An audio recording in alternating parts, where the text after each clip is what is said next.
Well, we've reached now the last part in our teaching series, Fully Dressed. It's a series that's been based around and inspired by chapter 6 of the book of Ephesians, Paul's letter to the church in Ephesus. And it is a great book, Ephesians. And it's different to so many of other of Paul's letters, because he's not actually writing to Ephesus to fix a problem. What he's doing is he's reflecting on some of the things he's learned. And there's it's a little bit less personal, this letter. And there's this sense that it wasn't just for the Ephesian church, that Paul meant this to be passed around. And as he wraps up this letter, he signs off with this armour of God. Ephesians 6, verse 10 to 11. Finally, be strong in the Lord and in the strength of his might.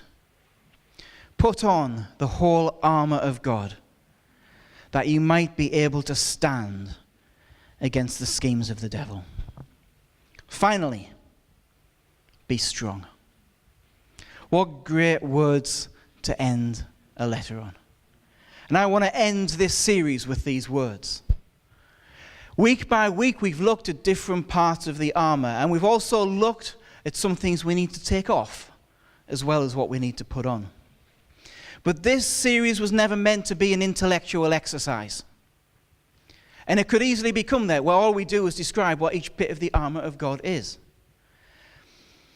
We almost didn't do this series, because I really didn't want it to be that.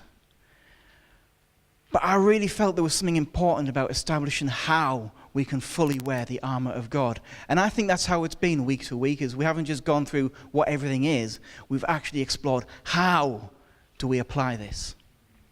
But why do we wear the armour? Are we all dressed up with nowhere to go? Or are you fully dressed with a purpose? See, this armour has a purpose. We wear it for good reason. We wear it so that we might be strong in the Lord. You see, church, we are not meant to be weak. We are not meant to be thrown to and fro by every scheme of the enemy. We are meant to stand. We need armor because we are in a battle. We are meant to be strong in the face of trouble, attacks, and the fiery darts of the wicked one. And this armor is not meant to protect us physically, but spiritually. Because our battle is not against human beings. Although battling human beings is in many ways a lot easier. And actually, a lot of Christians seem to prefer battling human beings. But that is not our battle. If you're spending your life battling people, you're investing in the wrong battle. And ultimately, you're wasting your time. Our battle takes place in the spiritual realm, and therefore our armor must be spiritual. There is another battle, but I'm going to come to that in a bit. Nothing worldly will get the job done. No positive thinking or human effort can take the place of reliance on God. This armor is not for show. This armor is for war. We are not dressed up with no place to go. We are fully dressed for the battle. And where is our battlefield? Everywhere. When are we at war? All the time. And what are we attacking? Don't say everything. We are here to fight the enemy's gates. Now, Jesus made a very famous statement about the gates of the enemy. But before we get to that, I just want to do a little detour. You see, sometimes we can learn a lot about what Jesus is saying through the context of where he said it. Does that make sense? For example, let me give you an example. John 7, verses 37 to 38. On the last and greatest day of the festival, Jesus stood and said in a loud voice, "Let anyone who is thirsty come to me and drink." Speaking of which, "Whoever believes in me, as Scripture has said, rivers of living water will flow from within them." On the last and greatest day of the festival. Which festival? what happens on the last day of this festival. You see, we're given some context. This was the Feast of Tabernacles. And as part of this Feast of Tabernacles, there would be something that happened. There would be a procession of white-robed priests who would make their way from the temple down to the pool of Siloam. Now, by the way, if you ever want to see this, we're planning a tour next year. So if you'd like to go on the tour, please see Pastor Cliff. And what they do is they dip a golden vase into the water and they would bring it up to the temple where it would be poured out. So just picture this for a moment. You see these white-robed priests going down, carrying it up with a procession and standing in front of everybody and pouring this water out and standing there with their empty vase. And then picture in the crowd as all this is going on, as that water's pouring out, somebody shouting, "If anyone's thirsty, come to me and I'll give you a drink." As they're pouring this water out, if you believe in me, you'll have streams of living water flowing from you. See, what Jesus was doing was provocative. He was comparing himself to the miracle in the desert where water came out of a stone. It's Jesus shouting over the top of that ritual, that this ritual was all about him. You think that water's good? Try me. When Isaiah said that, guess who he was talking about? See, knowing more about the time and the place that this verse was said adds to it, yeah? Gives a different spin to it. Context can bring out a larger meaning. Now that has great relevance on this next passage. Because today we're looking at smashing down the gates. And that comes from a very well-known place of Scripture. We're going to turn to Matthew 16 and read verse 13 to 20. Now when Jesus came into the district of Caesarea Philippi, he asked his disciples, "Who do people say that the Son of Man is?" And they said, "Some say John the Baptist, others Elijah, and others Jeremiah or one of the prophets." He said to them, "But who do you say that I am?" Simon Peter replied, "You are the Christ, the Son of the living God." And Jesus answered him, "Blessed are you, Simon Bar-Jonah, for flesh and blood has not revealed this to you, but my Father who is in heaven. And I tell you, you are Peter, and on this rock I will build my church, and the gates of hell shall not prevail against it.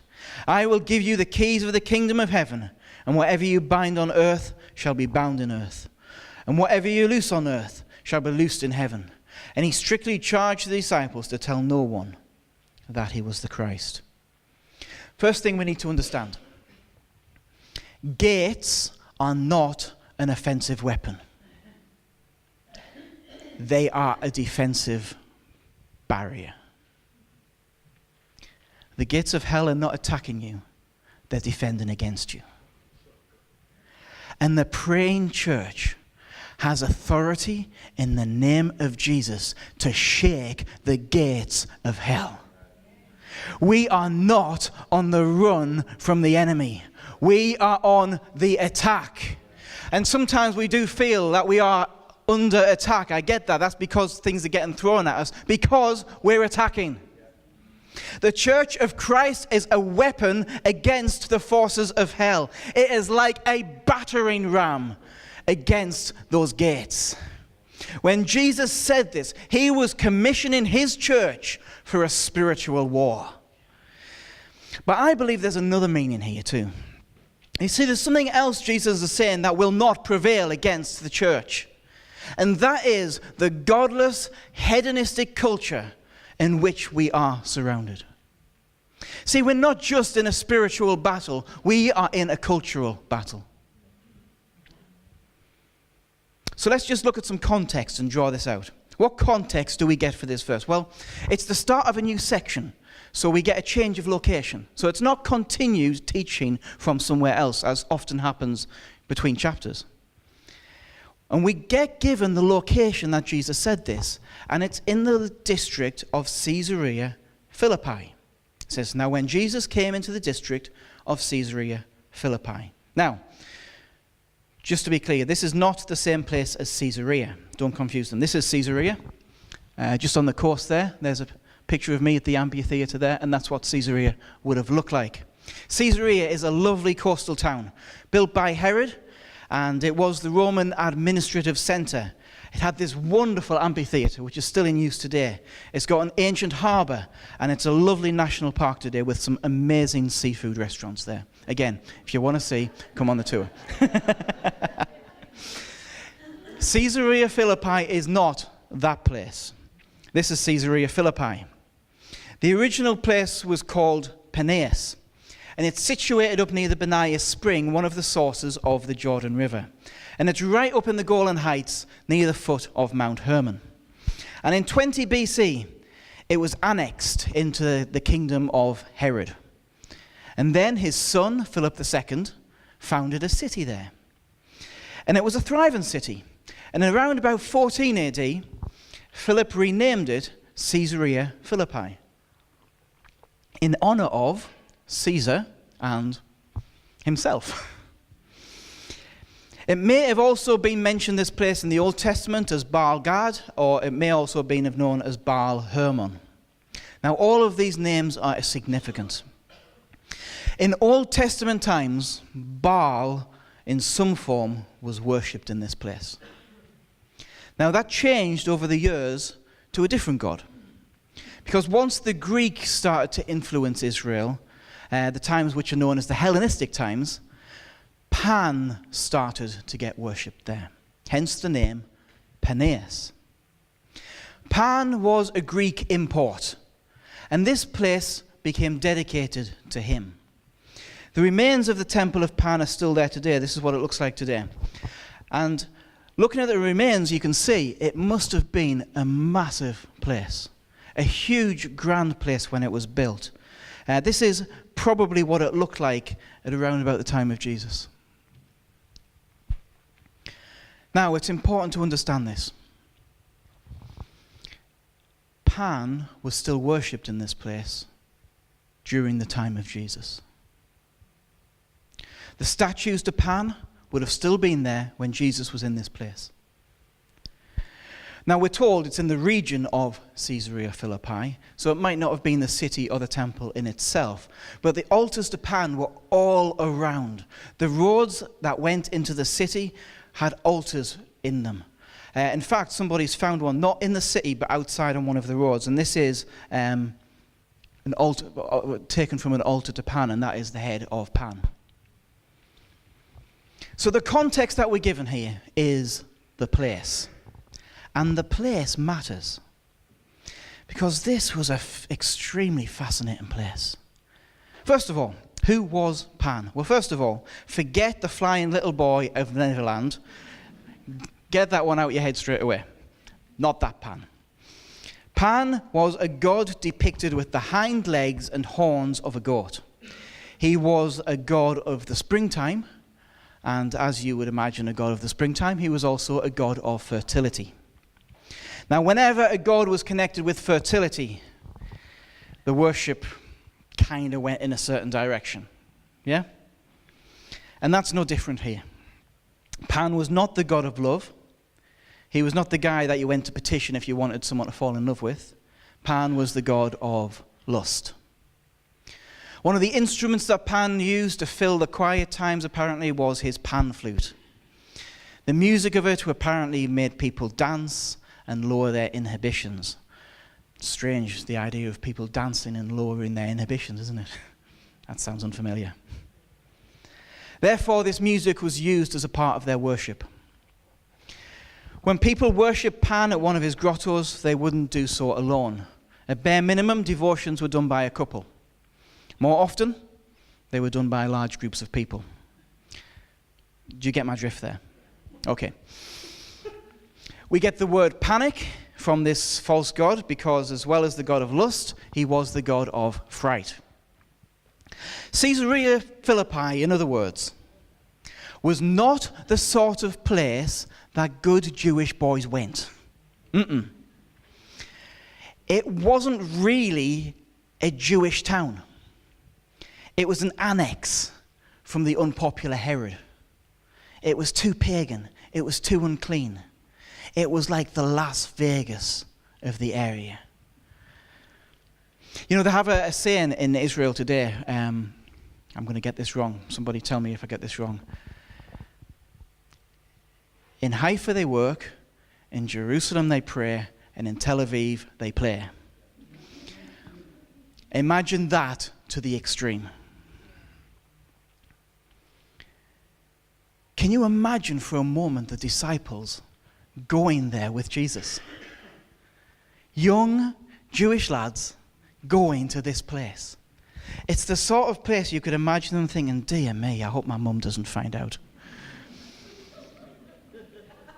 Now, to some, this place would have been alluring. To some, frightening. Yet Jesus took his disciples there.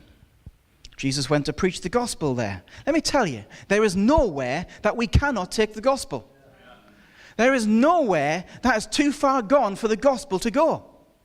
The worst of places and the worst of people still need Jesus.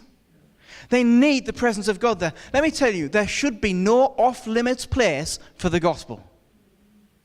But there's even more about this place. You see, Pan's Grotto was built over a cave, a big cave. You can see it again there. That big, it's not the best picture, but that hole is a cave. And it was believed that the cave here, that's a slightly better picture, led directly into the underworld, or Hades. It was so deep that if you threw a stone down it from the top, you couldn't hear the splash. Now, it's actually, there's been a little bit of seismic disturbance since then, and it's actually largely filled in now. But one part of the pagan ritual that took place was throwing animal sacrifices into this hole, into the water. And the presence of the blood further downstream was seen as a sign that Pan had accepted the offering. And they'd even drink this contaminated water. It was also a place that has been known for child sacrifice too. They had niches carved in the walls on the side of the cliff, several of which you can still see today. You see them there? And these were called the rocks of the gods. This pit where they threw the sacrifices was known as the gates of hell. See, to the pagan mind, this cave and the spring was a gateway to the underworld. They believed that their city was literally built on the gates of hell, and that in order to entice the return of their god each year, they engaged in horrible, horrible stuff. When Jesus brought his disciples there, I tell you, they must have been shocked. It was a city of people eagerly knocking on the gates of hell. See, context sheds some light on what Jesus is getting at here. For it was in this place that Jesus said, "On this rock I will build my church, and the gates of hell shall not prevail against it." If Jesus is talking about a place known as the gates of hell, and he's talking about the gates of hell in that place, let me tell you, that is not coincidence and it's not accident. Jesus is clearly saying that the spiritual forces of hell will not stand up to the church, that hell should be afraid of a marching church, that we, as the army of God, need to be equipped with his armor to bring this spiritual battle to the gates of hell itself. But he's also saying more than that. In this place, in this statement, I tell you, they would have heard it differently than we hear it today. Jesus spoke about hell many times. By the way, don't listen to anyone who tells you Jesus never talked about hell, because they've clearly never read anything Jesus said. Jesus spoke about hell many times. But whenever he spoke of hell, usually he used the word, I'm going to say it wrong, sorry, Gehenna? Is that okay? Gehenna, thank you. And this was a place of torment for people who didn't know him. Gehenna was also an actual place. It was also known as the Valley of Hinnom. And this is it. It was a rubbish tip in Israel. It was a cursed place where children had once been sacrificed to Molech. So whenever he spoke about this place, those listening would have initially had this immediate image of a horrible place that stank. There was a fire there constantly. And they would picture this place and think, well, I'll tell you what, I don't want to go there. Doesn't look so bad now, but back then, not nice. But here he uses a different word. He uses the word Hades. The word used to describe the underworld, the word that was used to describe this place. Jesus only referred to hell as Hades twice. Clearly, he had a reason for doing that. He said that the gates of Hades would not prevail against the church. When people in Israel spoke of the gates of Hades, the first thing that would come to mind was this place. This pagan, hedonistic place. Standing as they were at that moment at the literal gates of hell, the disciples might have been a little overwhelmed by what Jesus said. They'd studied under him for a few years, but here he's commissioning them to a huge task. He's saying, your task is to attack evil. Your task is to build the church on the very places that are filled with the most moral corruption you can imagine. Jesus presented them with a clear challenge with these words at Caesarea Philippi. He does not want his followers hiding from evil. He wants them attacking it. He wants them storming the gates of hell. He wants them to confront and attack an immoral and corrupt culture. You know, the world we live in today, the culture that surrounds us, has a lot in common with that place. Unbridled lust, driven by hedonism, music, gender, sacrifice, children sacrificed by doctors instead of priests. Anything going as long as saying anything else is wrong. You can say anything as long as you can't say it's wrong. The church is not meant to react to this by backing down. That seems to be all the church seems to do. The church is not meant to avoid pointing out and challenging sin because it's not politically correct. Oh, we don't want to offend anyone. We don't want to be seen as not loving. Let me tell you, leaving people in the cesspool of their sin is anything but loving. Some Christians just try to avoid the sinful culture altogether, being taught to go on the defense. Hide in church, hide in your schools, hide in your home. Shut the door to that evil influence, that evil culture. Be scared of secular music. Be scared of television and movies. Shut the door, keep it out, run, hide. But Jesus challenged his followers to be on the offense, to proclaim the truth without shame in the midst of an evil and corrupt culture. In fact, Peter's first sermon had that in it. He said, save yourself from this corrupt generation. That should be our message too. And it was here, in this place, that Peter makes that proclamation, you are the Christ. It was probably around about this place that Jesus was transfigured. It's the darkest places that need light. We are not meant to hide. We are meant to shine like lights in a crooked and perverse culture, not hide our light. The darkness does not need your polite tolerance. It needs your light.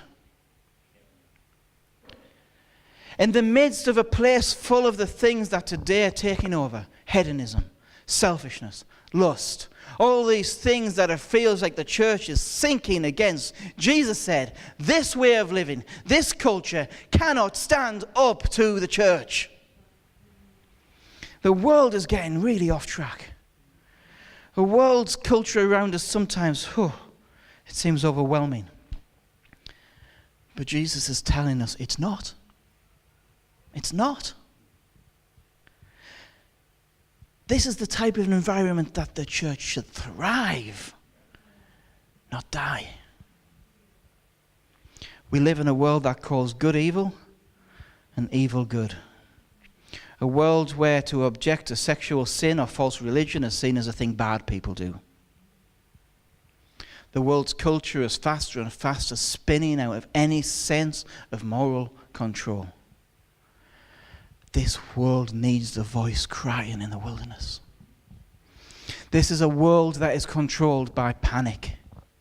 A world controlled by a hyped up media that makes the slightest thing seem like a disaster.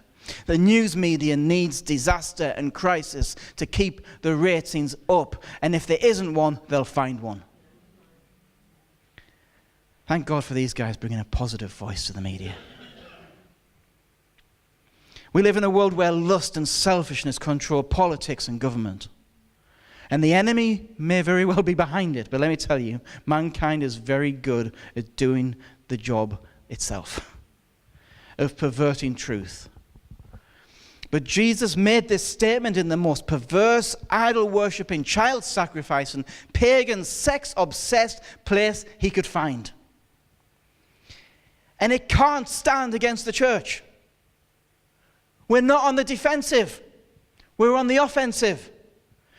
This kind of thing can't stand against the prayer of a righteous person. This kind of thing cannot prevail. They traveled a long way to a pagan temple simply for Jesus to ask his disciple a question he could have asked them anywhere. He did it because he wanted to be in this, one of the worst places, one of the most lost cultures, and say it cannot stand. It cannot stand against the church. The church is an offensive weapon for God. And sometimes the problem with the church is it's just not offensive enough. The gates of hell shall not prevail. But that means we've got to attack the gates. A battering ram sat on the ground does nothing. God is looking for a church to be fully dressed. A church that is laying aside the old and is wearing the full armor of God. But wearing armor does not a battle win. You wear armor so you can fight, so you can advance. We are to bring the fight to the gates of the enemy, to stand against the schemes of the enemy, not just for our own sake. The armor of God isn't just so we can have a better life, but so we can stand for the sake of this world. You know, when it comes to standing in the face of adversity, there is a face that comes to mind for many people in this country. And it's this guy, the face of Churchill. He stood where many would not, and he refused to give in. He was also a guy who knew how to write a really good speech. And in one of his famous speeches, he gave a great rallying call to the nation. Well, I'd like to steal that speech and then repurpose it and adapt it to the spiritual culture that we're in. Now, please bear with me. I am not going to do a Churchill impression. Because we might just get taken up with how good the impression is and miss the point. But what I'd like to do is make this as a statement. This is a statement from me, but I think this will be a statement from us all. I have myself full confidence that if all do their duty and nothing is neglected, and if the best arrangements are made, as they are being made, through each and every believer, daily wearing the armor of God, we shall prove ourselves once again able to defend ourselves against any spiteful onslaught we might encounter, to ride out the storm of this present age and corrupt culture, and to conquer the menace of Satan and his forces. If necessary for years, if necessary, alone. The whole world may turn away. We shall not. We shall stand for the truth of the word, never backing down against a culture that is within the enemy's grip. At any rate, that is what we're going to try to do. That is the resolve of all in New Life Church Teesside. And it's for the sake of our nation and for the sake of the world. We will defend to our last breath the truth of the gospel, the divinity of Christ, and reaching the lost with the utmost of our strength. Even though large tracts of mankind may have fallen, or may fall into the grip of the enemy and all the odious apparatus of Satan's rule, we shall not flag or fail. We shall not let sin have dominion in our lives, our church, or our world. We shall go on till the end. We shall fight in our workplaces. We shall fight in our schools. We shall fight with growing confidence and growing strength in the spiritual realms through prayer and spiritual warfare, that we shall defend our kingdom, our world, whatever the cost may be. We shall fight in our homes. We shall fight in the world of politics, media, government, and education. We shall fight in the poor areas and in the streets. We shall fight in the wealthy areas and the suburbs. We shall never surrender. We shall take the fight to the very gates of hell, and they shall not stand against us. And even if, which for a moment I do not believe, this church or a large part of it was weakened through attack and troubled, we will still carry on the struggle until in God's good time, the new earth, the kingdom, with all its power and might, steps forth to the rescue and liberation of the old. We shall give the enemy no dominion over our minds, protecting our thought life with the helmet of our salvation, always firmly rooted in the victory Christ gave us. We shall defend against every attack, holding fast with the shield of faith, believing when we cannot see, having hope where there seems like there is no hope. We shall wrap truth around us like a belt. We shall stand in the great truth that Jesus Christ is Lord of all, and the battle has been won. We shall live in the truth that we are on the winning side. We shall let our feet be shod with the gospel of peace, standing firm and going out into an unbelieving world, taking this good news with us. We shall hold fast to the sword of truth, never letting it go. His word shall ever be on our lips, and the word of our testimony shall cause Satan to be defeated. We will keep guard over our wandering hearts, knowing they are deceitful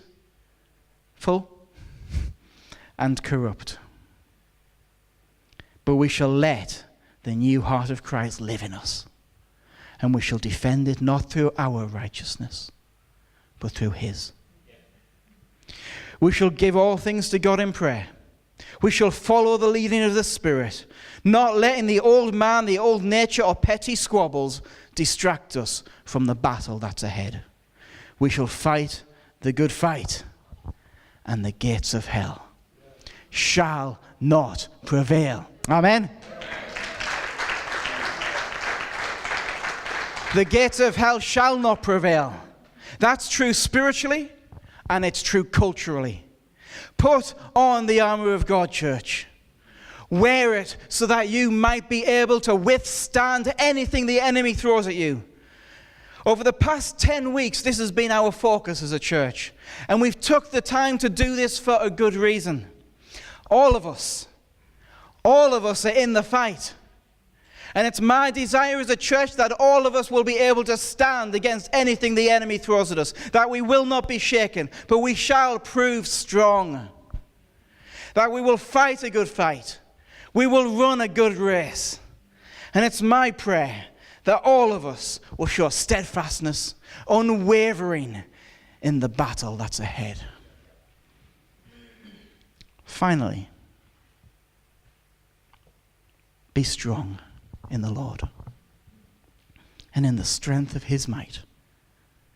Put on the whole armour of God, that you might be able to stand against the schemes of the devil.